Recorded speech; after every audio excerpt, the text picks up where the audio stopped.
Olá, meus queridos alunos. Pela impossibilidade de nos vermos pessoalmente, vamos dar uma improvisada. Vou tentar fazer uma breve explanação sobre o tema de história oral, partindo do princípio de que vocês leram o texto e fizeram as questões propostas. Como o estudo dirigido, eu acabo ficando à vontade para discutir com vocês o tema. A ideia é de que possamos ter uma boa noção de 3 pontos básicos. Primeiro ponto, as resistências encontradas pelos historiadores para aceitar a fonte oral como digna do mundo de Clio. Claro que a essa altura do campeonato, todos já sabem o significado da expressão mundo de Clio, ok? Já comentamos em sala de aula sobre a antiga musa grega, chamada de Clio e que simboliza a história. Logo, quando usamos a expressão mundo de Clio, essa metáfora significa o mundo dos historiadores. Beleza? Voltemos ao tema. O primeiro ponto que devemos ter bem resolvido após a leitura e a aula é acerca da resistência dos historiadores em relação ao uso da fonte oral. Por que isso ocorreu e ainda ocorre? O segundo ponto é acerca dos problemas que essa fonte nos apresenta. Quais seriam suas fragilidades?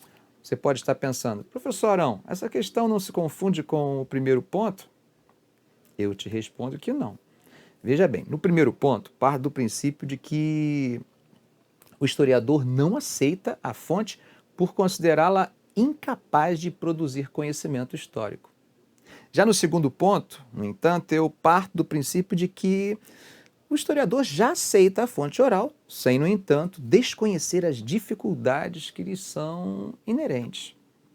O terceiro ponto é entender, de forma básica, os cuidados fundamentais que devem ser tomados pelo historiador ao usar a fonte oral em seu trabalho.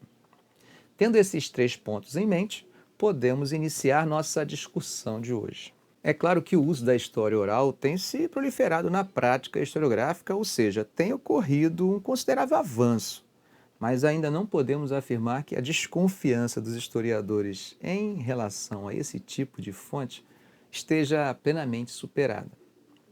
Grande parte dos historiadores só fazem uso dessa fonte quando não encontram outro tipo de fonte para realizarem seu trabalho de pesquisa. Como discutimos nos textos anteriores do curso, no contexto do cientificismo, a busca por afirmação da história como uma prática científica, um ofício praticado por cientistas, nessa busca houve a tentativa de superação da subjetividade que afastava por uma maior objetividade que aproximava a história dos cânones científicos.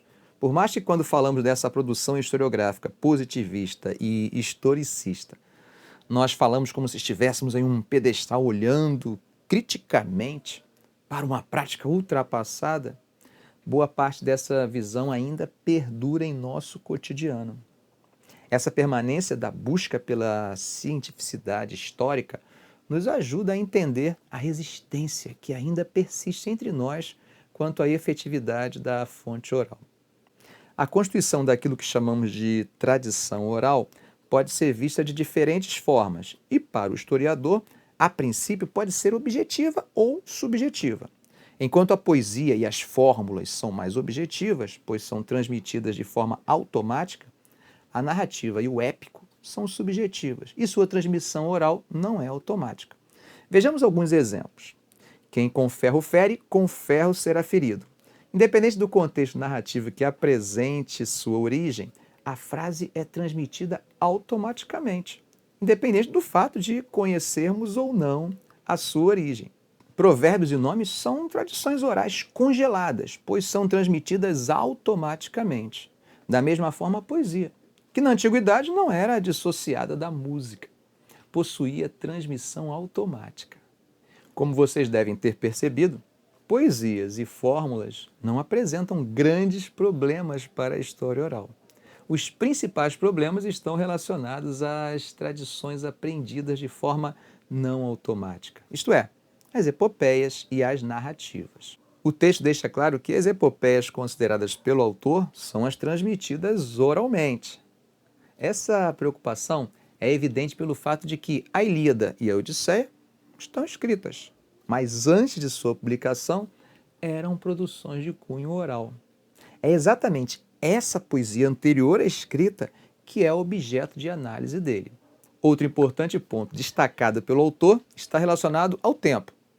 São os tempos mais utilizados na narrativa oral. Nesse ponto, ele apresenta 3 tipos de transmissão: o tempo não estruturado, o tempo tradicional e o tempo linear. O primeiro se refere às tradições da Gênese. No princípio era assim, no princípio tudo era vazio, no princípio, no princípio. O segundo está relacionado à história dos governos. Possui uma sequência, mas não é linear. No ano em que morreu o rei Uzias. Como nós, historiadores contemporâneos, gostamos de afirmar, história é construção. Lembram da definição? Um constante diálogo entre o presente e o passado? Entre o historiador e os seus fatos? Pois é, nada melhor do que a fonte oral para exemplificarmos essa definição teórica da história. Não podemos falar de fonte oral sem termos em mente o conceito de memória. A mais clara junção entre o vivido e o concebido. Quero chamar a atenção para o fato de que só é possível pensarmos sobre esse diálogo entre vivido e concebido se tivermos em mente outro assunto que já estudamos em aulas anteriores.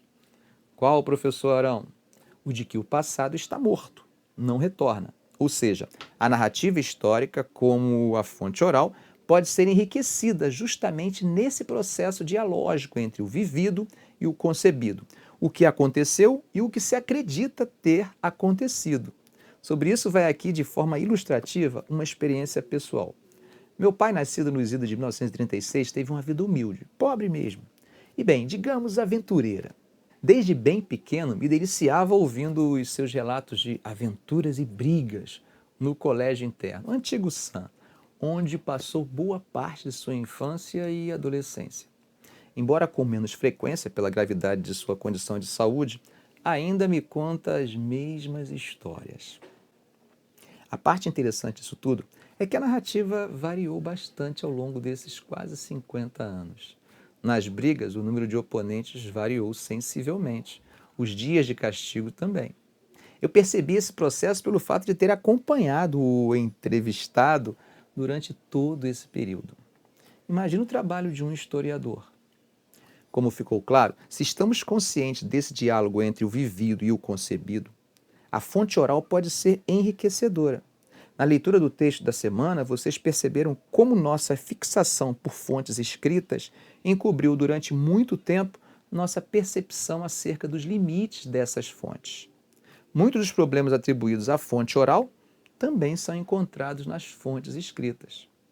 Assim como há um diálogo entre o historiador e o documento escrito, há também um diálogo entre o historiador e a fonte oral. Em outras palavras, uma interação entre o entrevistador e aquele que é entrevistado. Pensando sobre isso, eu acabo de lembrar de Jean-Jacques Becker e aquilo que ele chama de arquivo provocado. Vocês já devem ter estudado sobre memória e, quando penso em memória, é inevitável lembrar de Michel Polack. Polack, quando discute o caráter social da memória. Nesse sentido, podemos pensar a importância da memória na história oral como produtora de diferentes perspectivas acerca do passado. Ou, quem sabe, uma forma de revelar a história que vai além ou aquém do período histórico que é objeto da pesquisa. Ficou meio confuso?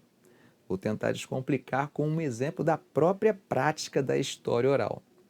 Na primeira metade da década de 1980, um grupo de pesquisadores, fazendo uso da história oral, acabou dando início a um projeto que tinha como objetivo investigar histórias de vida de trabalhadores do Vale de Ruhr. Esse projeto, chamado Projeto Luzir, é considerado uma das mais importantes experiências de história oral na Alemanha.